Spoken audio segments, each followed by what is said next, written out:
एक सार है भाव से मुझको भजे तो भव से बेड़ा पार है। भाव से मुझको भजे तो भव से बेड़ा पार है। भाव के कारण भगवान ने, कोई जरूरी नहीं है, पता नहीं शायद ऊंची जाति वाले को भगवान मिलते होंगे या न मिलते होंगे, लेकिन अगर ऊंची जाति वाले को ही भगवान मिलते तो राम जी ने उनको गले से लगाया कोल भीलों को, जो भगवान उनको हृदय से लगा करके अपना बनाया, जो सर्दी के 4 महीने तो नहाते ही नहीं थे बेचारे, उन कोल भीलों को भगवान ने हृदय से लगाया। भगवान 4 बजे जो स्नान करते हैं उनको मिलते होंगे, गारंटी नहीं है। प्रभु बड़ी उम्र वाले को मिलते होते तो श्री ध्रुव जी महाराज की उम्र ही क्या थी, मात्र 8 वर्ष की आयु में ठाकुर जी उनको प्राप्त हो गए। किसको मिलते हैं? जो भगवान के चरणों में निस्वार्थ प्रीति करता है, जिसको कछु न चाहिए वही शहंशाह है। आप मंदिर इसलिए मत जाइए कि हमारी फैक्ट्री चले, दुकान चले, नहीं नहीं नहीं नहीं हो, वो तो चलेगी तो अपने कर्मानुसार चलेगी, अपने परिश्रम से चलेगी। मंदिर इसलिए जाइए कि जाना हमारा धर्म है। आप भगवान के समक्ष इसलिए मत आइए कि हमारी सारे काम भगवान बना देना। अरे वो तो अपने आप बन जाएंगे। क्या भगवान को पता नहीं है? अपनी वाणी से कहने की ये बात है क्या? सब जानते हैं सरकार। निस्वार्थ, और जिसने निस्वार्थ प्रीति की, जिसने कुछ नहीं मांगा, उसको भगवान ने वो कुछ दिया है जो शायद वो अपेक्षा भी नहीं करते हो, वो कुछ दिया है। भगवान ने केले के छिलके विदुरानी के घर पर जाकर खाए। आप विचार कीजिए, उसकी तो बेचारे की कोई जाति नहीं विदुर जी की, उनके घर जाकर के भगवान केले के छिलके खाए। इतना दयालु कोई होगा? प्रभु मैं ये चरित्र श्रवण करना चाहता हूँ। भगवान ने केले के छिलके कैसे खाए? तब श्री सुखदेव जी कहते हैं, राजन के युद्ध में, युद्ध की विभीषिका तैयार होने लगी। विदुर जी महाराज जो हस्तिनापुर में मंत्री के पद पर बैठे, एक दिन धृतराष्ट्र से कहने लगे, विदुर जी महाराज कहने लगे,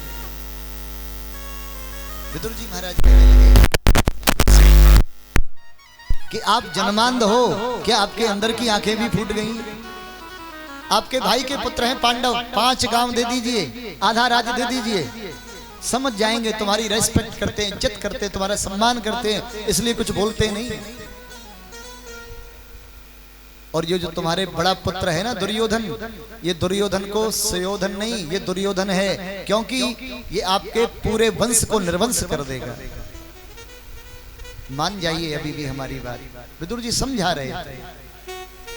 मैं मंत्री होने के नाते कहता हूं, मंत्री होने के नाते भी छोड़िए, मैं एक जनमानस होने के, नागरिक होने के नाते कहता हूं, राजन शास्त्र कहता है, विदुर नीति बता रही है, अगर पूरे राष्ट्र पर संकट आए और एक प्रदेश को अगर डुबाना पड़े, अगर एक प्रदेश को नष्ट करके अगर पूरा राष्ट्र बचता है तो प्रदेश को नष्ट कर देना चाहिए। अगर एक पूरे परिवार पर संकट आया है एक अभियुक्त की वजह से, और अगर पूरे परिवार की जान बचती हो, परिवार का संपूर्ण स्वास्थ्य ठीक रहता हो, परिवार का मंगल होता हो, तो उस व्यक्ति को छोड़ देना चाहिए जिससे अमंगल हो रहा है। और तुम्हारे परिवार में दुर्योधन जो है ना, ये अमंगल है, नष्ट कर देगा, छोड़ दो, त्याग दो। इतनी बात कर ही रहे थे, दुर्योधन आ गया। दुर्योधन कहने लगा, ओहो, हमारा दिया हुआ मंत्री पद और हमारे पिताजी को हमारे खिलाफ भड़काते हो, जाइए मंत्री पद से त्याग दीजिए, मैंने तुम्हें आज से ही इस राज्य से निष्कासित कर दिया है, मंत्री पद से इस्तीफा लिख करके जाओ।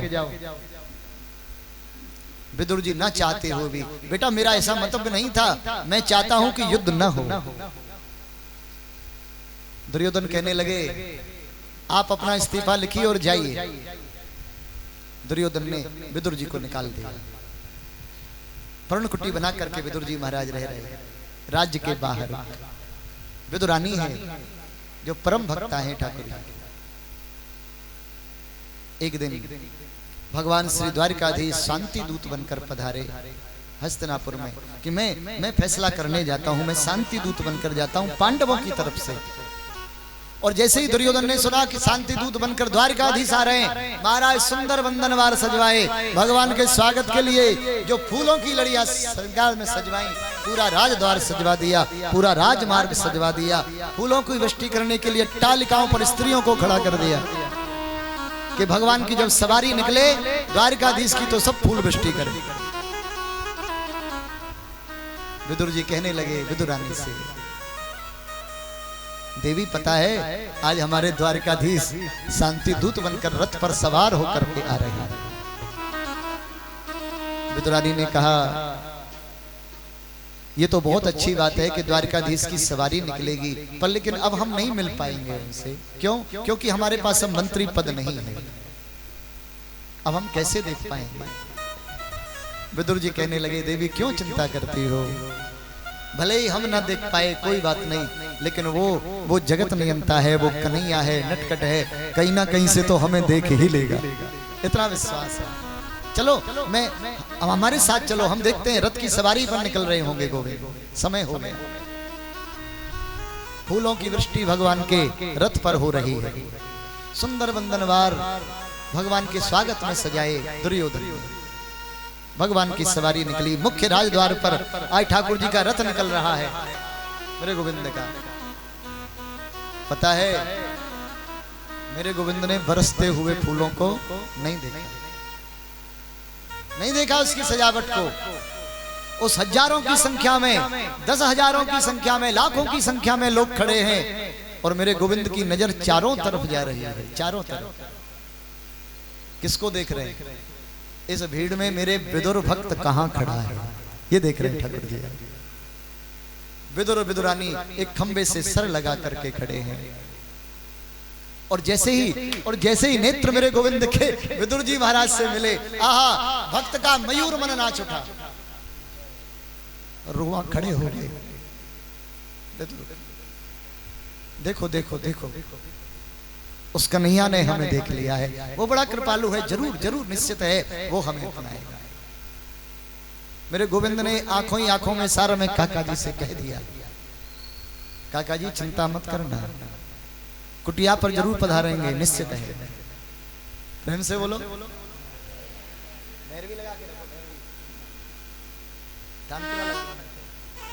और जैसे ही गोविंद के नेत्रों से नेत्र मिले, अभी गोविंद मुस्कुरा दिया। देवी देवी आप चलो, मैं देखता हूं पांडवों की क्या फैसला होता है। पता है जैसे ही राजद्वार पर पहुंचे, दुर्योधन ने स्वागत किया भगवान का, भगवान से कहा आइए द्वारिकाधीश आइए। भगवान ने कहा दुर्योधन, मैं दुर्योधन नहीं कहता, तुम सुयोधन हो, मैं केवल इतनी बात रखने आया हूं तुम्हारे सामने। आपके भाई के, आपके पिताजी के भाई के बेटे हैं पांडव, बोले बिल्कुल हैं। आधे राज्य के अधिकारी हुए, बोले बिल्कुल नहीं हुए। आधा राज मत दे, 5 गांव दे देना, मैं संतुष्ट कर दूंगा, बस इतनी बात रख ले, 5 गांव। दुर्योधन ने कहा सूचग्रे न दास्यामि विना युद्धेन केशव, प्रभु युद्ध करें और ले लें, मुझे कोई परवाह नहीं है, पूरा राज्य ले। तू युद्ध को नहीं जानता है, लाखों की संख्या में माता विधवा हो जाएंगी, हजारों की संख्या में बालक बच्चे अनाथ हो जाएंगे, तू युद्ध को साधारण समझ रहा है। दुर्योधन ने नहीं माना।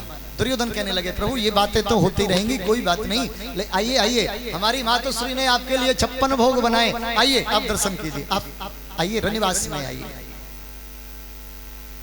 आप बहुत दूर से चलकर आए हैं, आपको भूख लगी होगी। गोविंद ने पता है क्या कहा, दुर्योधन भोजन 2 स्थितियों में होता है, या तो करने वाले के पेट में भूख हो और या कराने वाले के मन में श्रद्धा हो। तेरे मन में श्रद्धा और मेरे पेट में भूख, भोजन तो होगा नहीं। हाँ, भोजन हो भी सकता था, लेकिन क्या करें, जब हम आ रहे थे तो बीच में काका जी मिल गए। कौन काका? बोले विदुर काका। कहने लगे पहले घर में मेरा निमंत्रण है, कन्हैया मेरे घर पर जरूर पधारना। इतनी बात सुनी दुर्योधन ने, क्या काका जी ने निमंत्रण? काका जी को अपने खाने का ठिकाना नहीं, वो तुम्हें क्या खिलाएगा गोविंद? प्रेम से बोलो राधे राधे। तुम्हें क्या खिलाएगा? भगवान ने कहा जो खिलाएगा वो देखा जाएगा, लेकिन अभी तो हम चले। देखते हैं कि दुर्योधन कह रहे हैं, देखते हैं विदुर काका तुम्हें क्या खिलाएं। और मेरे कन्हैया आज जैसे भक्त जब मंदिर में चरण पादुकाओं को छोड़ करके बाहर अंदर में प्रवेश करता है, जब भक्त मंदिर जाता है तो अपने चरण पादुका छोड़ देता है, लेकिन जब भगवान भी जब अपने भक्त के घर जाते हैं जो चरण पादुका छोड़ देते हैं, नंगे पैर दौड़ रहे हैं आज भगवान। कहाँ? विदुर जी के घर पर दौड़े। और जो दौड़े ऐसे दौड़े, दरवाजा खटखटाया, काकी जी दरवाजा खोलिए, काकी जी दरवाजा खोलिए, हम आ गए, हम आ गए, दर्शन कीजिए। उस समय काकी जी स्नान कर रही हैं। विदुर जी बाजार गए कि कन्हैया कब आ जाए, घर में कोई पता नहीं, व्यवस्था तो हो, व्यवस्था करने गए। काकी जी हम आ गए। और जैसे ही गोविंद की आवाज विदुरानी ने कानों में सुनी ना, मानो अमृत सा घुल गए। अरे कन्हैया द्वारकाधीश आए हैं, अपना भान भूल गई कि मैं कौन हूँ, किस स्थिति में हूँ। अपना वो दरवाजा जा करके विदुरानी ने खोल दिया हो। और जैसे ही दरवाजा खोला, मेरे कन्हैया ने देखा कि काकी जी भाव भंगिमा में खो गई, बेअवल हो गई। अपना पटका मेरे कन्हैया ने दिया। विदुरानी ने कहा आइए आइए गोविंद, आइए आइए। एक पाटा ले लिया मैया ने, विदुरानी एक पाटा लेकर के उस कुटिया में चारों तरफ घुमा दिया गोविंद को। यहाँ बैठिए कन्हैया, यहाँ बैठिए, यहाँ बैठिए। और जैसे ही कन्हैया बैठने को होते वहां से पट्टा उठा लेती, नहीं ये जगह सही नहीं है, यहाँ बैठिए, यहाँ बैठा दिया। भगवान बैठने को होते वहां से खड़ा लेती, नहीं ये जगह अच्छी नहीं है, दूसरी जगह बिछा। और ऐसी जगह उल्टा पाटा बिछा दिया,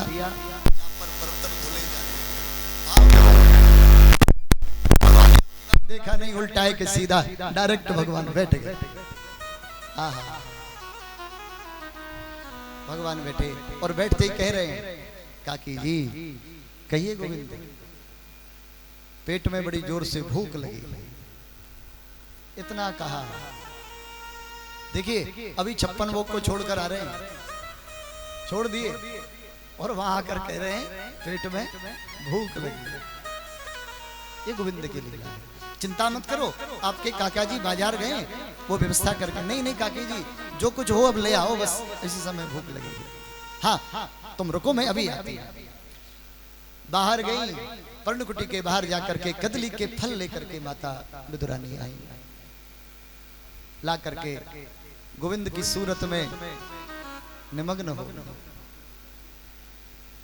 कि कजरारी तेरी आंखों में कुछ भरा हुआ ये टोना है, तेरा तो हसन दुनिया का मर, बस जान हाथ से धोना है। कौन सा सुर दे रखा है इसमें? सुर कौन सा लगा? दूसरा लगा, तीसरा कर लो और ऊंचा करो। क्या खूबी हुस्न बयान करूं, क्या खूबी हुस्न बयान करूं, ये सुंदर श्याम सलोना है, श्याम सखी प्राण धन जीवन, ये ब्रज का एक खिलौना है। मेरे गोविंद की सूरत में निमग्न हो गई विदुरानी। आज गोविंद से कहने लगी, गोविंद अगर आपको अच्छा लगे तो मैं अपने हाथों से खिलाऊं। बोले काकी जी बड़ी शौक से खिलाओ। आज विदुरानी और केले के छिलकों को, फलों को छील रही है। दर्शन कीजिएगा भगवान कितने कृपालु हैं। भगवान के उस सूरत को देखती जा रही है विदुरानी, फल फल को नीचे गिराती जा रही है, केले के छिलके भगवान के मुख में दे रही है। भगवान खा रहे हैं, एक छिलका नहीं, दो छिलका नहीं, जब 15-16 छिलके खा गए भगवान, तब ख्याल आया। तुरंत दरवाजे पर आहट हुई, देवी दरवाजा खोलो, देवी दरवाजा खोलो। कन्हैया आता होगा, अभी भरी सभा में कहा है कि काका जी के यहाँ निमंत्रण है, आता होगा। अरे आता नहीं होगा, वो आ चुका है, अंदर बैठा है। प्रेम से बोलो, जोर से बोलो। आता नहीं, आ चुके हैं। गोविंद वो बड़ा कृपालु है, आ गया, बहुत अच्छा किया। जैसे ही अंदर आए, गोविंद के दर्शन करे, काका जी ने अनोखी बात देखी। क्या? केले के फल नीचे पड़े हैं, छिलका गायब। विदुरानी से कहा, इधर आओ। हाँ, ये केले के फल यहाँ कैसे पड़े, छिलका कहाँ है? अब काकी जी को होश हुआ, हे भगवान, मैंने केले के फल नहीं छिलका खिलाए। अरे कन्हैया क्षमा करना, मैं आपको, भगवान को भी पता लगा है कि हम केले के छिलके खा रहे हैं। प्रेम से, ये प्रेम की बात है प्यारे, कि भाव का भूखा हूं मैं, भाव ही एक सार है, भाव से मुझको भजे तो भव से बेड़ा पार है। भोग तो आप भी लगाते होंगे अपने गोपाल जी का, गोपाल जी का भोग लगाते हैं। कभी आप 2 फुलका रखते हैं तो सोचते होंगे मन में, ठाकुर जी खाते तो नहीं, 2 फुलका लगाए, 2 फुलका वापस कर देते हैं भगवान। आपके मन में ये रहता होगा कि भगवान भोग नहीं लगाते। नहीं नहीं, भगवान सामग्री का नहीं, भगवान आपके भाव का भोग लगाते हैं, कि आप कितनी श्रद्धा से परोस रहे हो ठाकुर जी को। प्रेम से हो। अगर भगवान कहीं खाते होते,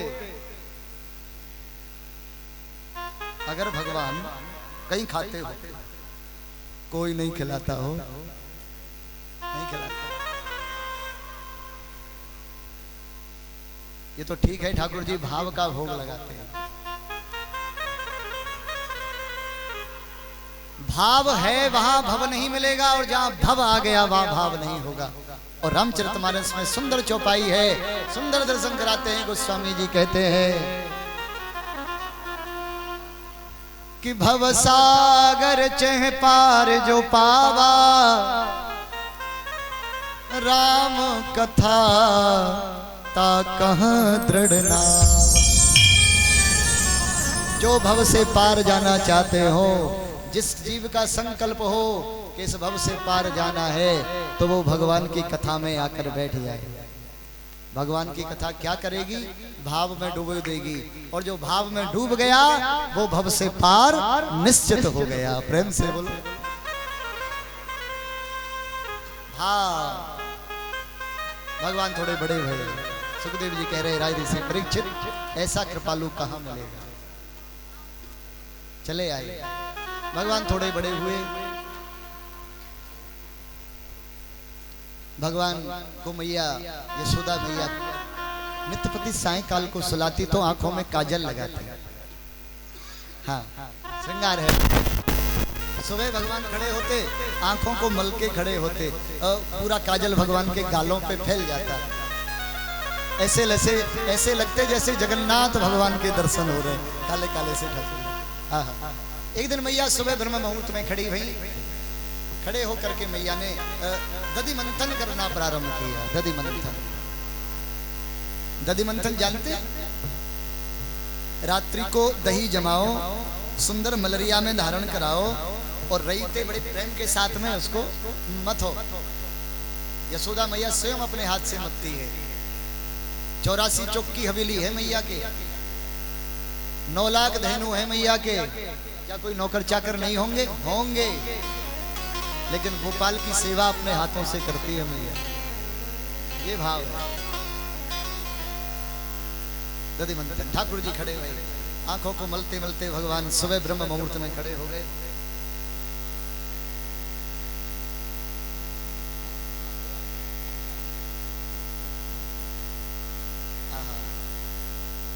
अब कथा में बैठने के बाद ना वो घड़ी की तरफ देखते हैं तो पर घड़ी के अनुसार चलना पड़ता है, और कथा में देखते हैं तो पर कथा के अनुसार चलना पड़ता है। चलो आपकी मटकी लीला होगी अभी, पहले ये भाव सुन लीजिए, बड़ा अच्छा भाव है। भगवान आंखें मलते हुए खड़े हुए, मैया की गाड़ी में मैया मैया वही को वालो ताजी वालो चाहिए, ताजी वालो माखन। हाँ लाला कल को तो रखो है, अभी निकलो नहीं है, अभी इस स्थिति पर है मैया, ना तो वो दही रहा है और ना वो माखन निकला है, उसको कहते हैं मही। हमारे ब्रजमंडल में कहते हैं मही, ना तो वो दही रहा हो और ना माखन निकला हो, बीच में जो भी चल रहा हो। महाराज भगवान बैठ गए, रथ उसको दही को पकड़कर ठाकुर जी खड़े है गए। मैया मैया सुने नहीं है बूढ़ी मैया, हमको माखन चाहिए, भूख लगी अभी दो। लाला भी माखन निकला नहीं है, मुझे कोई मतलब नहीं है, मुझे माखन चाहिए। हट पे आ गए ठाकुर जी। मैया ने बचने के लिए,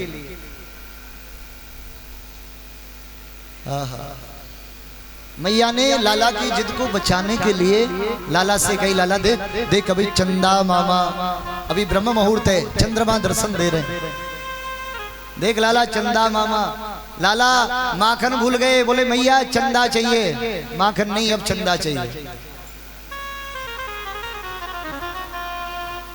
श्री सूरदास जी के शब्दों में बड़ा सुंदर भाव है कि मैया मोरी, कि मैया मोरी चंद्र खिलौना नहीं हो, सो मैया मोरी चंद्र खिलौना लइयो, चंद्र खिलौना लइयो,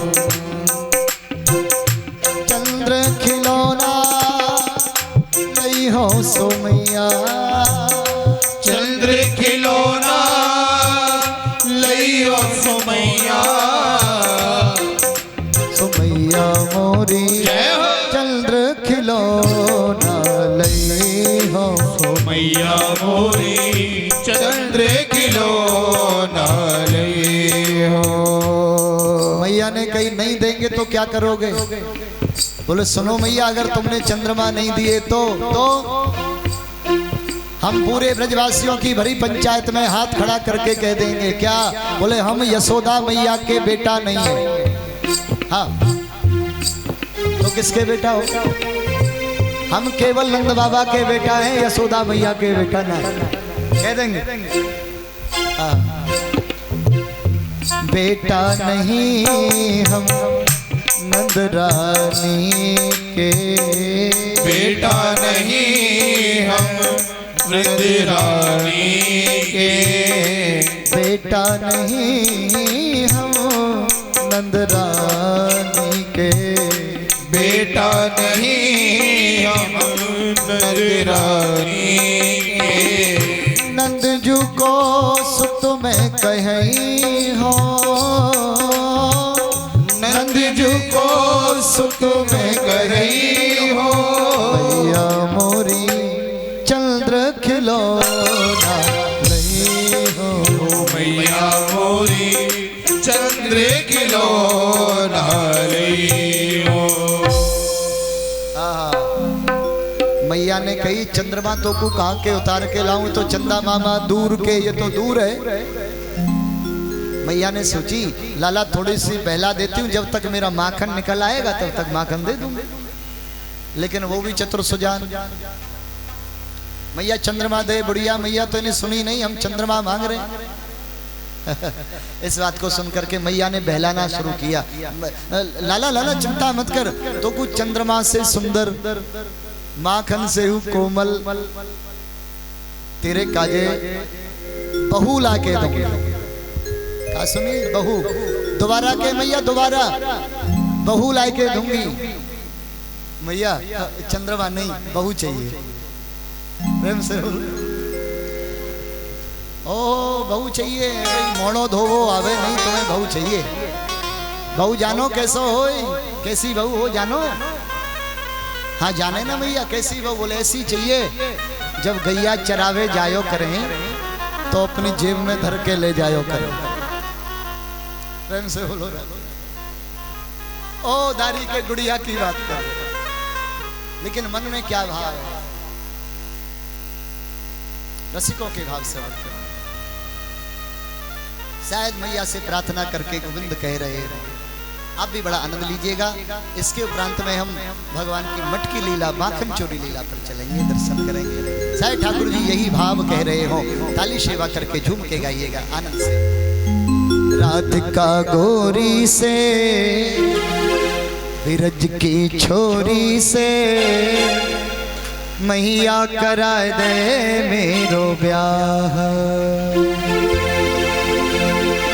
आइए भाव से गाइए। राधिका गोरी से, विरज की छोरी से, मैया करा दे मेरो ब्याह। राधिका गोरी से, विरज की छोरी से, मैया करा दे मेरो ब्याह। राधिका गोरी से, विरज की छोरी से, मैया करा दे मेरो ब्याह। राधिका गोरी से, विरज की छोरी से, मैया करा दे मेरो ब्याह। मैया कहती है लाला उम्र तेरी छोटी है, जय हो। नजर तेरी खोटी है, जय हो। कैसे करा दूं तेरो ब्याह।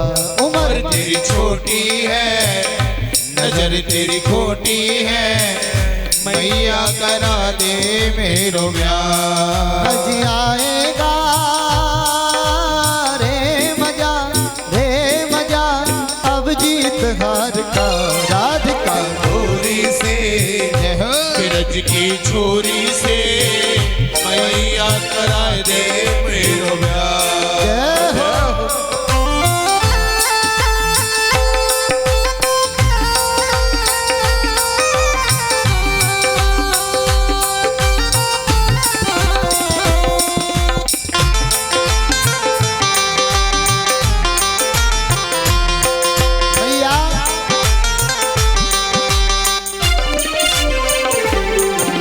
जो नहीं ब्याह करावे तेरी गैया नाए चरावे। जो नहीं ब्याह कराए तेरी गैया नाहि चराओ। जो नहीं ब्याह करावे तेरी गैया नाए चरावे। जो नहीं ब्याह कराए तेरी गैया नाहि चराओ। अरे आज के बाद मोरी मैया तेरी दहली पर ना आओ। आज के बाद मोरी मैया तेरी देहली पर ना आओ। अरे आएगा रे मजा अब जीत हार का। राधिका गोरी से, विरज की छोरी से, मैया करा दे मेरो ब्याह। जय हो।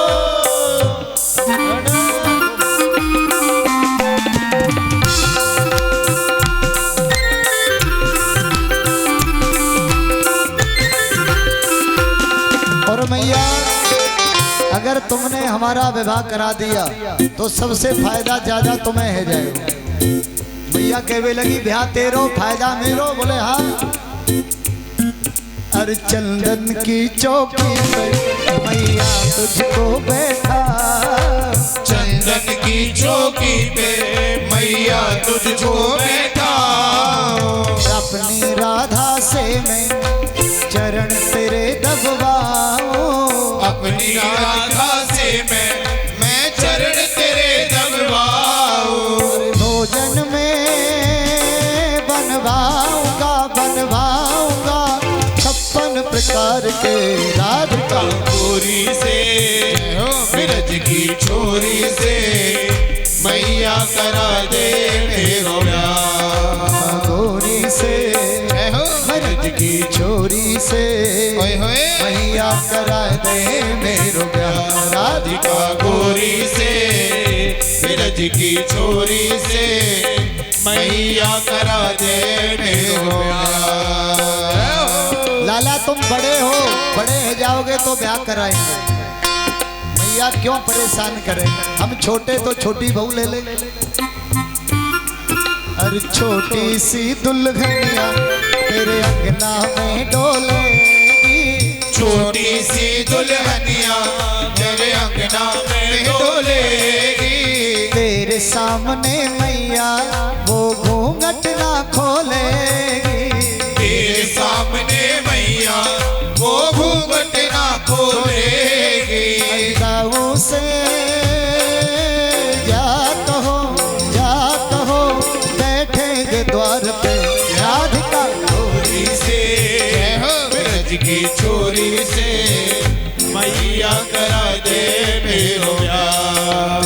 छोटी है उम्र तेरी छोटी है, नजर तेरी खोटी है, कैसे कराए दूं तेरो ब्याह राधिका गोरी से ब्रज की छोरी से मैया करा दे मेरो ब्याह। अज आएगा रे मजा अब जीत हार का राधिका गोरी से ब्रज की छोरी से मैया करा दे मेरो ब्याह। मैया करा दे मेरो ब्याह, मैया करा दे मेरो ब्याह, मैया करा दे मेरो ब्याह। भगवान की जय जय श्री राधे। श्याम। देखना तबले की चाटी